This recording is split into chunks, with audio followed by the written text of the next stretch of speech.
উজ্জ্বলদার বিরিয়ানির মধ্যে 1 কেজি ঘি। আরে লাভলি। কলকাতার রসগোল্লা, সুন্দরবনের রয়্যাল বেঙ্গল আর মধ্যমগ্রামের উজ্জ্বলদা না থাকলে সব ভাড় মে।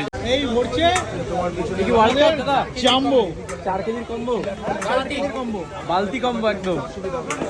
দেখো এরকম ঝড় বৃষ্টির মধ্যেও আমরা কিন্তু উজ্জ্বলদার বিরিয়ানি খেতে চলে এসেছি। দেখো আরো এক হাঁড়ি বিরিয়ানি কিন্তু চলে এসেছে। বিরিয়ানি হাঁড়ি এবার নামছে। ঝড় বৃষ্টির মধ্যে উজ্জ্বলদার বিরিয়ানি খাওয়ার জন্য মানুষের মধ্যে কতটা ক্রেজ একবার লক্ষ্য করো। দেখো উজ্জ্বলদা কত নাম্বার? উজ্জ্বলদা কত নাম্বার? গনে না, উজ্জ্বলদা গনে নি। আচ্ছা উজ্জ্বলদা গোনে না। ওকে। আর কেশর দেখো, কেশর দেখো, এই দেখো, ওই দেখো আরো এক গাড়ি কিন্তু চলে আসছে।